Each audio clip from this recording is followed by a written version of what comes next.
bersyukur karena kita dapat berkumpul sekali lagi walaupun melalui screen saja, tetapi itu tidak menghalang berkat Tuhan untuk terus memberkati kita. Amin. Oke, jadi sebelum kita mengangkatkan pujian dan penyembahan kita ke Tuhan, mari saya ajak kita untuk berdoa, mempersiapkan diri kita sebelum kita memuji dan menyembah Tuhan kita. Mari kita berdoa.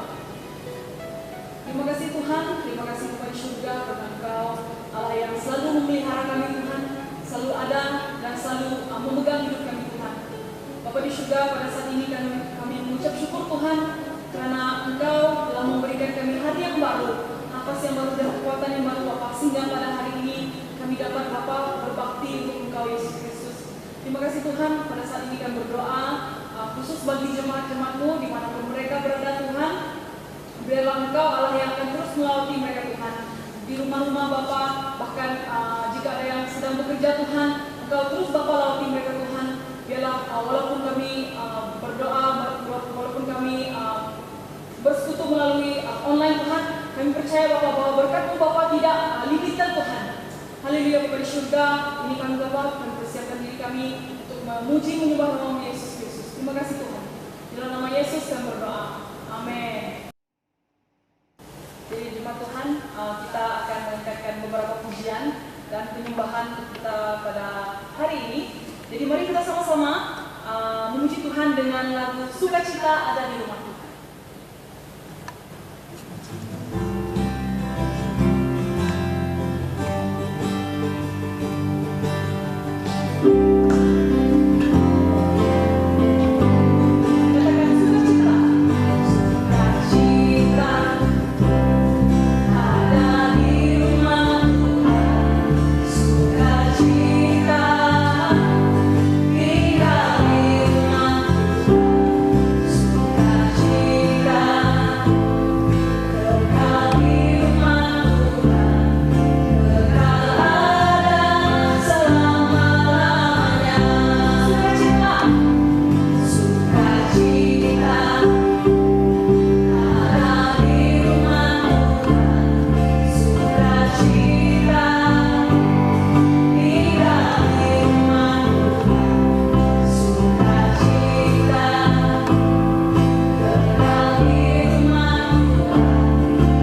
hadirat Tuhan dan kita mengangkatkan penyembahan kita untuk Tuhan. Jadi mari kita bertenang dan mari kita angkatkan pujian kemenangan terjadi di sini.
membawa hadirat-Mu Tuhan di rumah kami Tuhan. Bapa, pada saat ini Tuhan, dimanapun Bapa jemaat berada Tuhan, biarpun mereka di rumah mereka Tuhan, biarpun mereka sedang bekerja Tuhan, biarpun mereka sedang sakit Tuhan, pada saat ini Tuhan, kami percaya bahwa hadirat-Mu Bapa melawati mereka. Oh haleluya Tuhan, Bapa bekerjalah Bapa pada saat ini Tuhan, Kau nyatakan Bapa kuasa-Mu dalam hidup kami. Pada saat ini kami klaimkan Bapa hadirat-Mu Tuhan, kami klaimkan kesembuhan Tuhan, kami klaimkan Tuhan kelepasan Tuhan dalam kehidupan kami Yesus. Bahwa biarlah Engkau yang bekerja Tuhan, biarpun kami tidak dapat bertemu Tuhan, tapi kami percaya Tuhan hadirat-Mu Bapa itu yang penting Tuhan. Haleluya Bapa, kami menyembah-Mu Tuhan. Kami yakin Tuhan bahwa Engkau telah melawati setiap daripada kami. Bahwa biarlah melalui pujian ini Tuhan, penyembahan ini Tuhan, Engkau akan menyatakan Bapa kasih-Mu Tuhan dalam kehidupan kami yang tidak pernah berubah. Haleluya Bapa, haleluya Tuhan. Ini kami Bapa, kami meninggikan Engkau Tuhan dalam kehidupan kami. Kami menyembah Engkau Tuhan. Hanya di dalam nama Yesus Kristus kami berdoa. Amin. Haleluya. Pujilah nama Tuhan. Oke, mari pada saat ini kita akan serahkan masa untuk doa syafaat. Jadi bahan-bahan doa akan dipaparkan di screen. Jadi kami mendorong untuk setiap jemaat Tuhan membawa keluarga Anda, bahkan diri Anda sendiri jika Anda sedang sendiri. Jadi untuk berdoa bagi setiap bahan doa yang telah dinyatakan yang akan dipaparkan di screen. Jadi mari kita sama-sama berdoa bagi setiap perkara doa, khususnya bagi pandemi COVID-19 yang sedang berlaku. Jadi masa seterusnya kita akan mengadakan doa syafaat.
Shalom dan selamat pagi untuk jemaat yang dikasihi dalam kasih Tuhan Yesus Kristus. Bertemu kembali di dalam ibadah live streaming kita pada pagi hari ini. Ya, dimanapun Anda berada pada saat ini, doa kami kiranya damai sejahtera dan kasih karunia Allah tetap menyertai dan memberkati kita semua. Bapak, Ibu, Saudara-saudari, jemaat yang dikasihi oleh Tuhan, pada hari ini kita akan sama-sama mempelajari firman Tuhan dengan satu tema, yaitu teguh di tengah kesulitan. Mari kita bersama membaca di dalam Injil Markus pasal yang keempat, ayat 35 sehingga ayat yang ke-41. Markus pasal yang keempat, ayat 35 sehingga ayat yang ke-41, yang berbunyi demikian. Pada hari itu, waktu hari sudah petang, Yesus berkata kepada mereka, "Marilah kita bertolak ke seberang." Mereka meninggalkan orang banyak itu, lalu bertolak dan membawa Yesus beserta dengan mereka dalam perahu di mana Yesus telah duduk, dan perahu-perahu lain juga menyertai dia. Lalu mengamuklah taufan yang sangat dahsyat, dan ombak menyembur masuk ke dalam perahu, sehingga perahu itu mulai penuh dengan air. Pada waktu itu, Yesus sedang tidur di buritan di sebuah tilam. Maka murid-muridnya membangunkan dia dan berkata kepadanya, "Guru, engkau tidak peduli kalau kita binasa." Ia pun bangun menghardik angin itu dan berkata kepada danau itu, "Diam, tenanglah." Lalu angin itu reda dan danau itu menjadi teduh sekali. Lalu ia berkata kepada mereka, "Mengapa kamu begitu takut? Mengapa kamu tidak percaya?" Mereka menjadi sangat takut dan berkata seorang kepada yang lain, "Siapa gerangan orang ini, sehingga angin dan danau pun taat kepadanya?" Jemaat yang dikasihi oleh Tuhan, saya percaya perikop firman Tuhan yang telah kita baca adalah sebuah kisah atau mujizat yang sudah sering kali kita dengar. Namun pada pagi ini, saya ingin membawa kita merenungkan bahagian ini sekali lagi untuk meneguhkan kita di saat-saat sulit seperti yang kita sedang hadapi pada hari ini akibat dari pandemik COVID-19. Saya percaya di saat-saat seperti inilah kita perlu meneguhkan iman serta pengharapan kita kepada Tuhan. Karena apa, saudara? Karena kita melihat dengan nyata bagaimana kekuatan-kekuatan dunia runtuh dan goncang, baik ekonomi, politik, kekuasaan, kesehatan, termasuk juga kepercayaan beriman orang-orang percaya. Semua manusia di dunia ini tentunya mengalami dan merasakan kesan akibat dari pandemik ini. Dan hal ini pun, saudara, tidak terkecuali dari orang-orang yang percaya kepada Tuhan. Jemaat yang dikasihi oleh Tuhan, jika kita sebagai orang yang percaya kepada Tuhan juga tidak terlepas dari keadaan-keadaan yang sukar seperti pada hari ini. Lalu bagaimanakah kita sebagai orang yang percaya agar kita tetap teguh di tengah kesulitan atau kesukaran yang sedang terjadi, baik di dalam dunia maupun di dalam hidup kita? Nah, saudara, kata teguh dapat juga difahami dengan arti kukuh atau tetap tidak berubah. Dalam konteks iman kita, yaitu kukuh dan tetap tidak berubah. Nah, manakala kata kesulitan pula membawa makna kesukaran atau kesusahan. Nah, berbicara tentang kesulitan, saudara, saya percaya bahwa tidak ada seorang pun manusia yang mengingininya.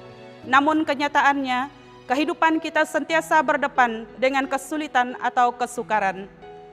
Bahkan pada hari ini, kita masih berdepan dengan penyakit COVID-19 yang telah membawa kesusahan besar baik kepada kesehatan, juga kepada ekonomi dan kehidupan sosial manusia. Jemaat yang saya kasihi oleh Tuhan, di dalam kitab-kitab Injil menceritakan sewaktu Yesus hidup di dalam dunia ini dan di dalam pelayanannya, Yesus banyak sekali melakukan mujizat, menyembuhkan orang-orang sakit, membuat yang lumpuh berjalan, mencelikkan mata yang buta, membangkitkan orang mati, melepaskan orang-orang yang kerasukan roh-roh jahat dan sebagainya.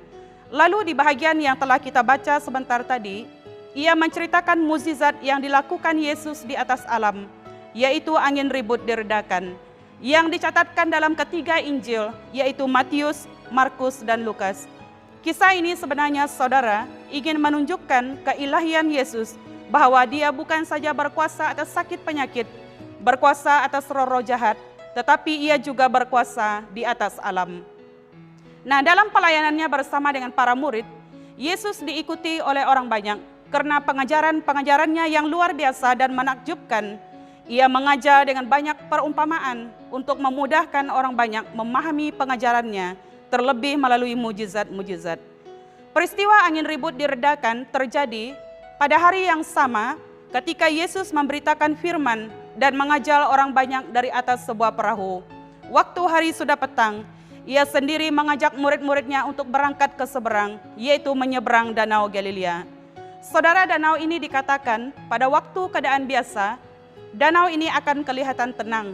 Tetapi sewaktu-waktu akan terjadi angin kencang yang kuat, disebabkan danau ini terletak di lembah yang dikelilingi bukit-bukit, sehingga memungkinkan angin bertiup dengan kencang atau dengan kuat, yang boleh terjadi secara tiba-tiba. Dan keadaan inilah yang dialami oleh para murid pada waktu tersebut.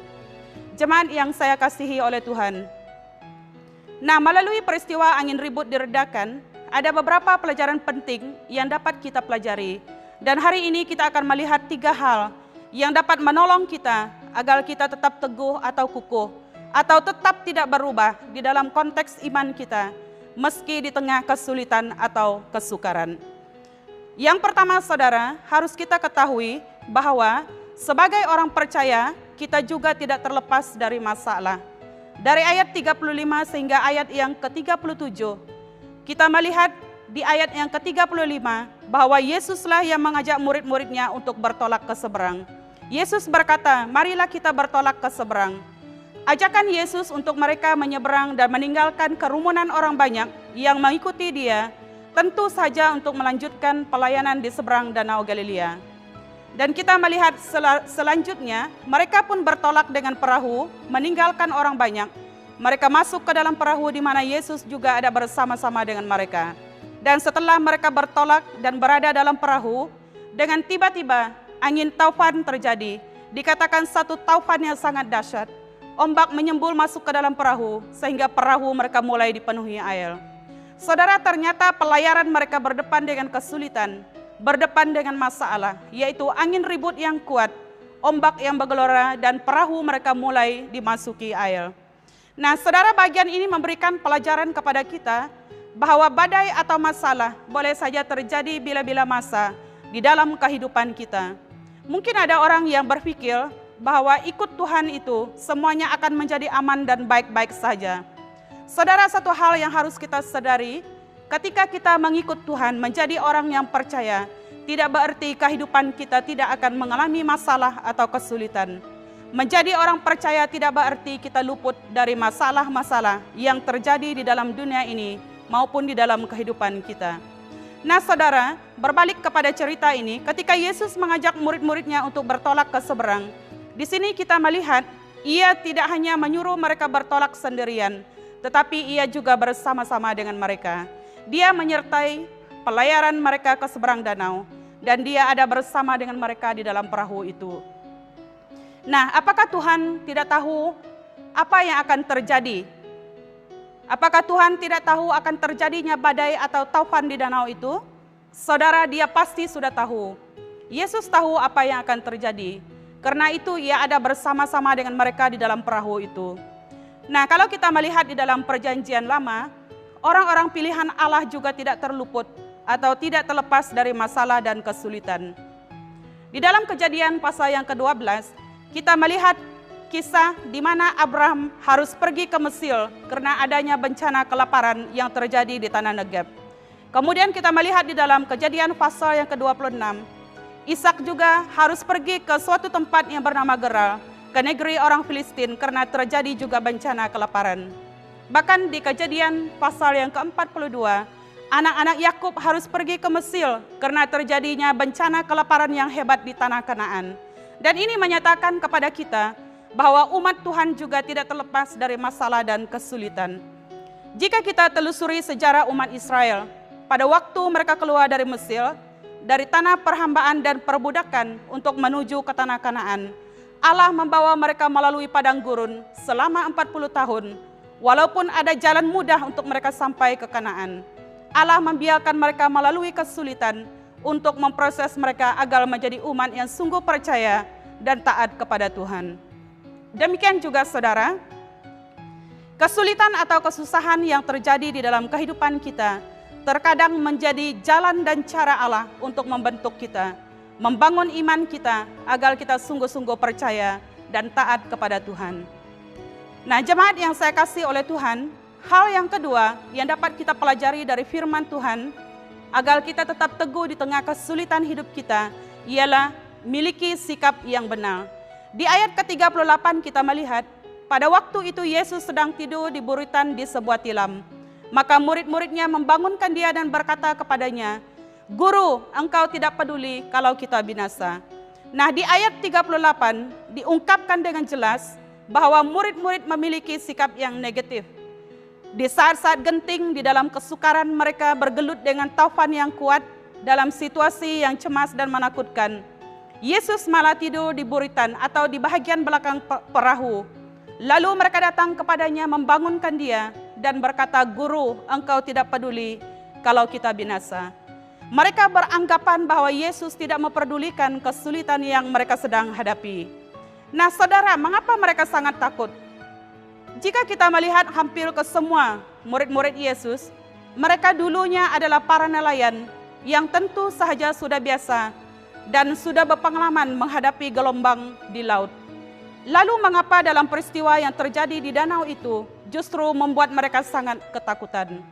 Mereka malah menyalahkan Tuhan dan berkata, "Engkau tidak peduli kalau kita binasa." Mereka menganggap Yesus tidur itu sebagai ketidakpedulian. Namun apakah benar Yesus tidak peduli? Apakah Yesus tidak tahu apa yang sedang berlaku dan menimpa mereka saat itu? Ya, Yesus tentu saja tahu, saudara. Justru disitulah Yesus membiarkan kepercayaan para muridnya diuji. Jika mereka mengenal dan tahu siapa Yesus yang sesungguhnya, mereka tidak akan takut dengan badai itu. Tetapi keadaan sebaliknya yang berlaku. Mereka berada dalam ketakutan besar. Saudara, mungkin sikap para murid juga pernah kita alami di dalam kehidupan kita.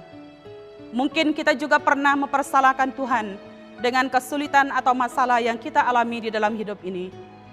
Jika kita ingat kepada Ayub, Ayub adalah satu contoh di Alkitab yang memiliki sikap yang benar ketika di tengah penderitaan dan kesusahan. Ketika Ayub mengalami pencobaan berat, di mana ke-10 anaknya mati sekaligus. Hartanya habis, malahan dirinya sendiri menghidap penyakit barah yang busuk, sehingga istrinya juga mengolok-olok dia dan menyuruh Ayub mengutuki Allah.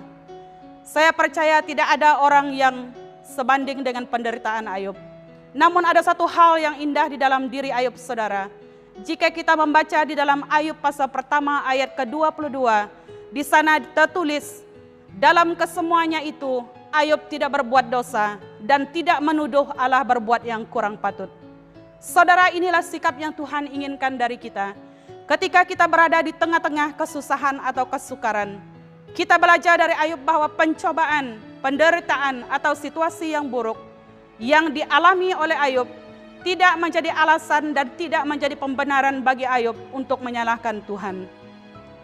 Nah, ketika kita mengalami kesulitan atau kesusahan, seringkali kita berfokus kepada masalah. Seperti para murid yang melihat besarnya badai dan taufan di depan mereka. Saudara, apabila kita fokus kepada masalah, maka masalah itu akan lebih besar mengatasi kepercayaan dan iman kita kepada Tuhan. Karena itu, apapun masalah yang engkau alami hari ini, milikilah sikap yang benar. Percayalah kepada Tuhan. Dia peduli akan hidupmu. Dia tahu masalahmu. Datanglah kepada Tuhan dan serahkan seluruh pergumulanmu kepada Dia. Yesus berkata di dalam Matius pasal ke-11 ayat 28, "Marilah kepadaku, semua yang letih lesu dan berbeban berat, aku akan memberikan kelegaan kepadamu." Nah, jemaat yang dikasihi oleh Tuhan, hal yang ketiga untuk menolong kita agar tetap teguh di tengah apapun kesulitan yang melanda kehidupan kita, ingatlah kuasa Tuhan tidak berubah. Dari ayat 39 sehingga ayat yang ke-41, ia pun bangun menghardik angin dan berkata kepada danau itu, "Diam, tenanglah." Lalu angin itu reda dan danau itu menjadi teduh sekali. Lalu ia berkata kepada mereka, "Mengapa kamu begitu takut? Mengapa kamu tidak percaya?" Mereka menjadi sangat takut dan berkata seorang kepada yang lain, siapa gerangan orang ini, sehingga angin dan danau pun taat kepadanya. Saudara, jika kita melihat di ayat ke-39, di sini yang utama adalah untuk menunjukkan keilahian Yesus, menunjukkan kuasanya dan otoritasnya di atas alam semesta. Nah, melalui mujizat ini, Yesus ingin menunjukkan dirinya yang sesungguhnya kepada para muridnya. Jika kita tinjau di Perjanjian Lama, hanya Tuhan yang boleh meredakan angin dan taufan. Dan di dalam peristiwa ini, Yesus yang meredakan angin dan taufan. Nah, saudara, mari kita membaca di dalam Mazmur 89, ayat 9 hingga ayat yang ke-10, yang berbunyi demikian, Ya Tuhan Allah semesta alam, siapakah seperti Engkau? Engkau kuat ya Tuhan, dan kesetiaan-Mu ada di sekelilingmu. Engkaulah yang memerintah kecongkakan laut. Pada waktu naik gelombang-gelombangnya, Engkau juga yang meredakannya. Nah, di dalam peristiwa ini, para murid mengalami, melihat dan menyaksikan sendiri bagaimana Yesus mempunyai kuasa atas kekuatan-kekuatan yang menakutkan. Saudara, murid-murid Yesus, orang-orang Yahudi, mereka sudah pasti mengenal dan tahu akan kitab suci. Tidak mungkin manusia dapat memerintahkan dan menundukkan angin dan gelombang laut.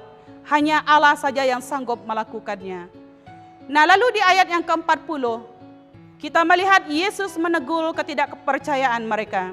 Ia berkata, mengapa kamu takut? Mengapa kamu tidak percaya?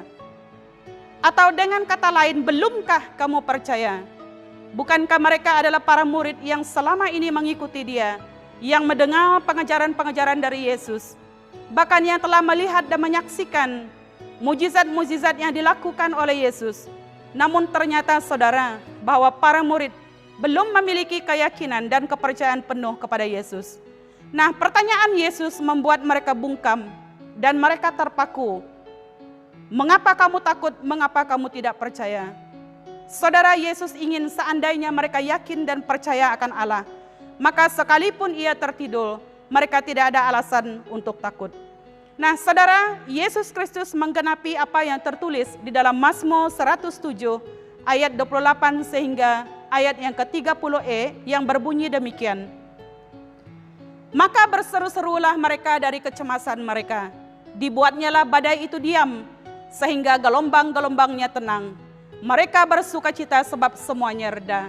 Nah, itulah sebabnya di Markus pasal yang keempat ayat 41, mereka menjadi sangat takut dan heran, dan berkata seorang kepada yang lain, siapa gerangan orang ini, sehingga angin dan danau pun taat kepadanya. Saudara, sekarang ketakutan mereka diperbetulkan oleh Tuhan. Ketakutan mereka tadinya kepada badai dan taufan, berubah kepada satu ketakutan dan kegentaran yang kudus, yang disertai rasa takut dan hormat kepada Yesus. Sekalipun mereka sudah pernah menyaksikan banyak perbuatan ajaib, namun peristiwa di danau ini amat menakjubkan mereka, yang membuat mereka terheran-heran, sehingga mereka bertanya-tanya, siapakah guru mereka yang sebenarnya? Nah, saudara, sudah pasti ia lebih dari manusia biasa, karena tidak ada manusia yang dapat memerintahkan alam yang mengamuk untuk diam dan danau yang bergelora untuk tenang. Hanya Allah saja yang sanggup dan dapat melakukan hal itu. Nah, pengenalan mereka kepada Yesus yang hanya sebatas guru kini berubah kepada suatu pengenalan yang luar biasa dan menakjubkan. Mereka terpaku di dalam ketakutan dan kegentaran yang disertai rasa kagum dan hormat kepada Yesus.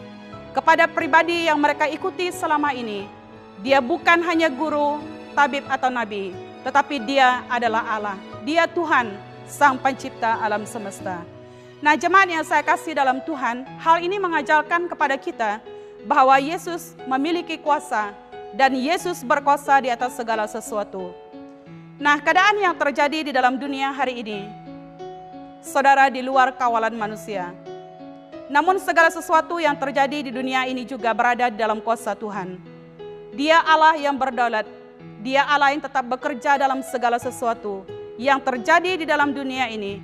Sejak dunia ini dijadikannya, bahkan sampai kepada kekekalan, Dia Allah yang telah mengatur semuanya untuk menggenapi maksud dan rencananya bagi kemuliaan namanya. Nah, saudara, bahagian kita adalah tetap percaya kepada Tuhan. Mempercayai akan kasih setianya yang tidak berubah. Mempercayai akan pemeliharaan dan kepeduliannya atas kehidupan kita. Karena itu, saudara tetaplah percaya kepada Tuhan. Berpegang teguh kepada firman-Nya.